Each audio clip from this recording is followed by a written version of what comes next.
नमस्कार दोस्तों, कैसे हैं आप सब लोग। उम्मीद करता हूँ बहुत अच्छे होंगे और बड़ी धूमधाम से अपनों के साथ दिवाली मना रहे होंगे।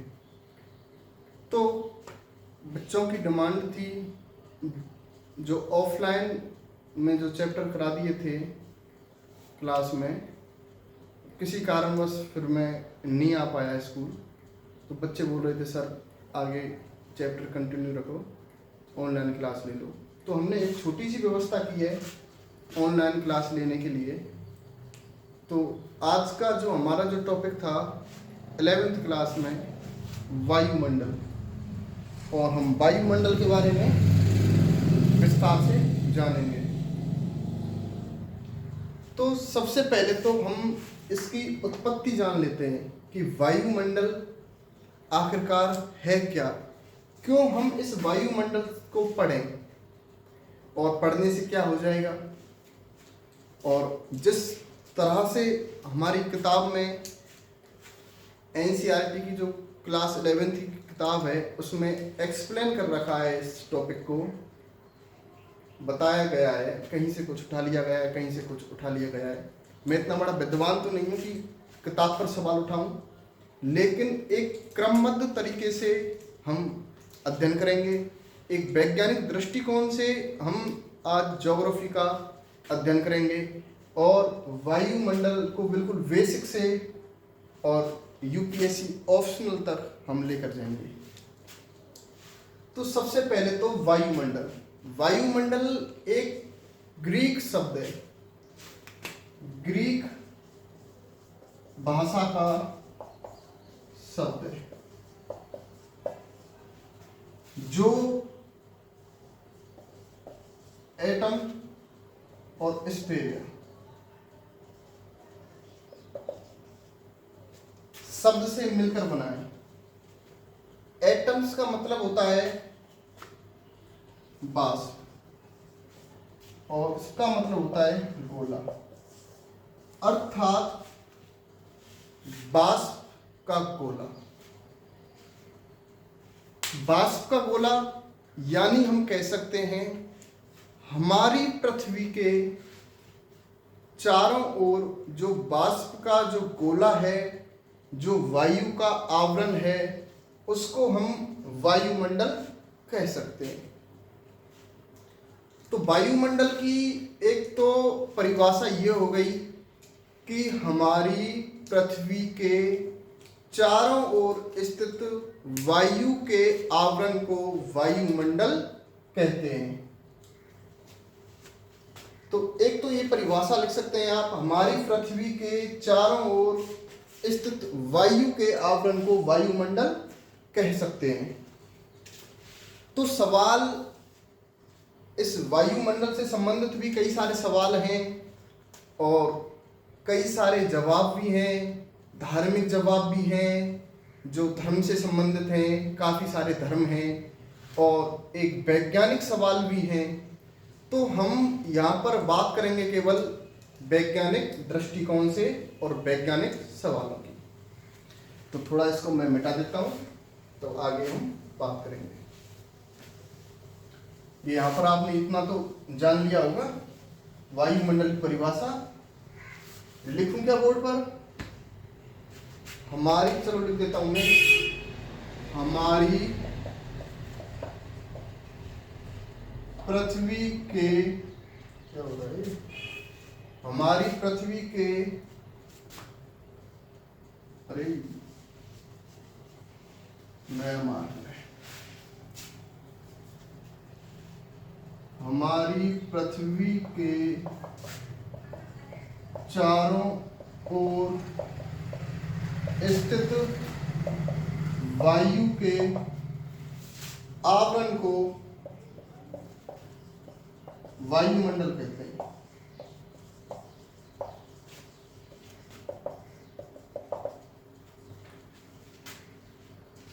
तो सवाल ये उठता है कि ये हमारी पृथ्वी के चारों ओर स्थित है, तो क्या पृथ्वी घूर्णन करती है? हमने पिछली कक्षाओं में बताया कि पृथ्वी है जो अपने अक्ष पर झुकी हुई है और घूर्णन करती है। और नक्षत्र दिवस वगैरह इनके बारे में हमने विस्तार से बता दिया है। तो सवाल ये होता है, क्या वायुमंडल भी हमारी पृथ्वी के साथ घूमता है? और घूमता है तो कितना घूमता है? कोई लिमिट होगी, कोई एक सीमा होगी, कोई एक निश्चित कोई एक एरिया होगा कि भाई यहाँ तक का क्षेत्र पृथ्वी के साथ घूमता है। तो हम कैसे जानेंगे कि ये क्षेत्र पृथ्वी के साथ वायु का घूमता है?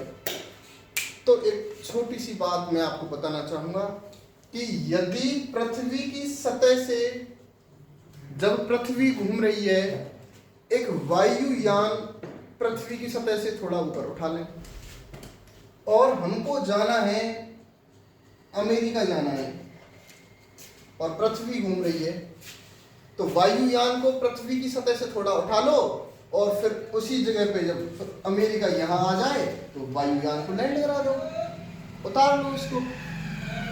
लेकिन ऐसा नहीं है। क्यों? क्योंकि पृथ्वी के गुरुत्वाकर्षण के द्वारा ही ये जो वायुमंडल है ये पृथ्वी से जुड़ा रहता है। तो पहली बात तो ये कि जो वायुमंडल है पृथ्वी के गुरुत्वाकर्षण से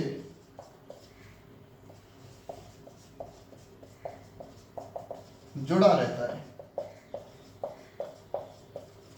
पृथ्वी के गुरुत्वाकर्षण से जुड़ा रहता है और पृथ्वी के घूमने के साथ ही उसी दिशा में वायुमंडल भी घूमता है।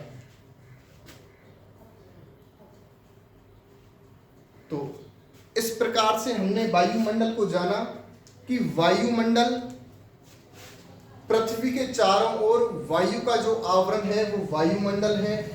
वायुमंडल पृथ्वी से गुरुत्वाकर्षण बल के द्वारा जुड़ा रहता है और पृथ्वी जब घूमती है तो वायुमंडल भी उसके साथ घूमता है। तो वायुमंडल के कारण ही पृथ्वी पर बादलों का बनना, बिजली का चमकना, पक्षियों का उड़ना आदि मानवीय क्रियाकलाप होते हैं। तो क्या वायुमंडल पृथ्वी पर अगर नहीं होगा तो पक्षी उड़ पाएंगे? बिल्कुल नहीं। क्यों नहीं उड़ पाएंगे ये आपको सोचना है। हम कोई चीजें रट नहीं रहे हैं, एक थॉट प्रोसेस है, ये विचार की एक अनवरत प्रक्रिया है।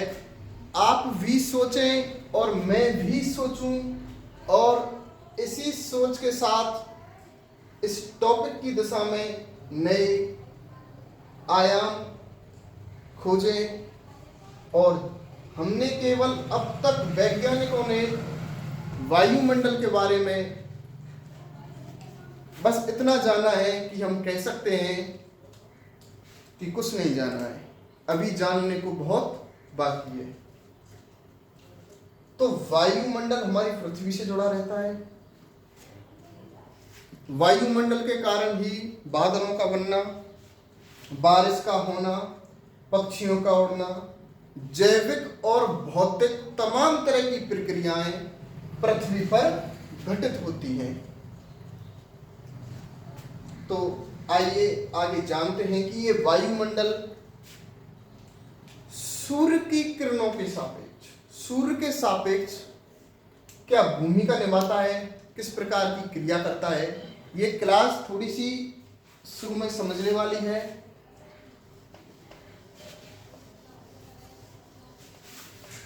तो वायुमंडल करता क्या है बच्चों, थोड़ा ध्यान देना।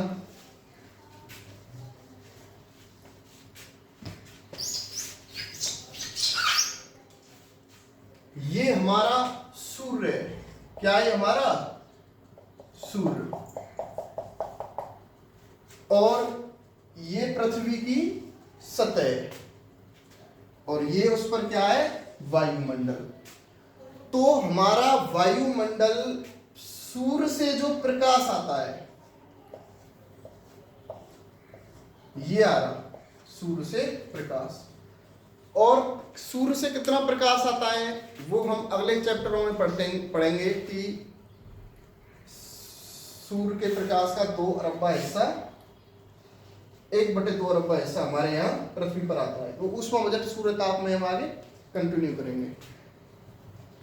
तो सूर्य से आने वाली लघु सौर विकिरणों के लिए वायुमंडल है जो पारदर्शी होता है। यानी हम कह सकते हैं जो सूर्य से जो रोशनी आती है, जो लघु सौर विकिरणों के रूप में जो रोशनी हमें आती है, उसके लिए तो वायुमंडल पारदर्शी होता है। लेकिन जैसे ही ये वायुमंडल पृथ्वी के संपर्क में आता है और ये किरणें वापस लौटती हैं, इन किरणों को हम कहेंगे पार्थिव किरण या दीर्घ किरण। ये लघु किरण है, लघु सौर विकिरण। लघु सौर विकिरणों के लिए तो ये पारदर्शी होता है। और जैसे ही ये लघु सौर विकिरण वायुमंडल के माध्यम से पृथ्वी में की सतह पर आते हैं और टकराकर वापस जाते हैं, तो ये जो सौर विकिरण है इनको वायुमंडल रोक लेता है, इनके लिए अपारदर्शी होता है। इस बात को हम ऐसे जानेंगे कि जैसे कोई गाड़ी है वो धूप में खड़ी है और हम भी बाहर खड़े हैं, उसके शीशे लग रहे हैं, तो जो गाड़ी का जो तापमान होगा वो अंदर का वो ज्यादा होगा बजाय बाहर के तापमान से। क्योंकि जो उसके शीशा है, गाड़ी के जो कांच हैं, वो लघु सौर विकिरणों को आने तो देते हैं, लेकिन जो परावर्तित दीर्घ पार्थिव विकिरण है उनको वो रोक लेते हैं। इसलिए वहां का तापमान थोड़ा बढ़ जाता है। तो वायुमंडल के कारण ही पृथ्वी का औसत तापमान 15 डिग्री सेल्सियस रहता है। कितने डिग्री सेल्सियस रहता है? 15 डिग्री सेल्सियस रहता है। यह 15 डिग्री सेल्सियस पृथ्वी का औसत तापमान है। ऊष्मा बजट को भी, ऊष्मा बजट के बारे में हम आगे विस्तार से पढ़ेंगे, एक हमारा पूरा चैप्टर है। और पृथ्वी के ऊष्मा बजट को ये संतुलित रखता है। तो हमने क्या जाना कि जो सूर्य से आने वाले लघु सौर विकिरणों को वायुमंडल आने देता है और पृथ्वी द्वारा परावर्तित दीर्घ पार्थिव विकिरणों को ये रोक लेता है, उनके लिए अपारदर्शी होता है। इसलिए पृथ्वी का तापमान 15 डिग्री सेल्सियस औसत रहता है। कहीं पर कम, कहीं पर ज़्यादा, ध्रुवों पर कम होगा, भूमध्य रेखा पर ज़्यादा होगा। ये चीज़ें मैटर करेंगी, आगे हम पढ़ेंगे। सौर जो सूर्य तप है उसके बारे में जब पढ़ेंगे तो और विस्तार से जानेंगे। अभी केवल हम इन सारी चीज़ों में वायुमंडल पर ही फोकस करेंगे। और वायुमंडल पृथ्वी के लिए एक कांच घर का कार्य करता है। किसका कार्य करता है? एक कांच घर का, एक कवच का कार्य करता है। अब तुमने देखा होगा कि उल्का पिंड एक रोशनी सी देखी होगी रात में, हम कहते हैं कि तारा टूट रहा है। असल में बेटा वो तारा नहीं टूट रहा होता है।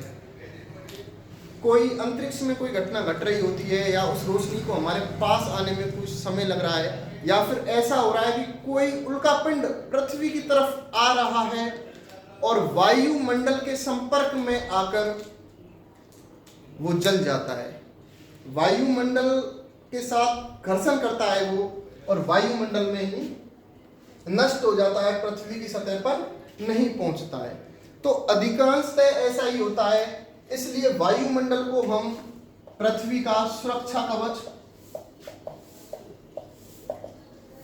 कवच भी कहते हैं। वायुमंडल को पृथ्वी का सुरक्षा कवच भी कहते हैं। और ये एक कांच घर की तरह कार्य करता है, कांच घर की तरह वायुमंडल है जो। अब वायुमंडल की जो संरचना है, वायुमंडल का जो संगठन है ना, इसके बारे में हम आगे अगली क्लासों में पढ़ेंगे। आज बस थोड़ा सा संरचना तो जान लेते हैं। वायुमंडल है जो गैस, जलवाष्प और धूलकण, इन तीनों से मिलकर बना होता है। तो पहली तो गैस, जलवाष्प और तीसरा धूलकण।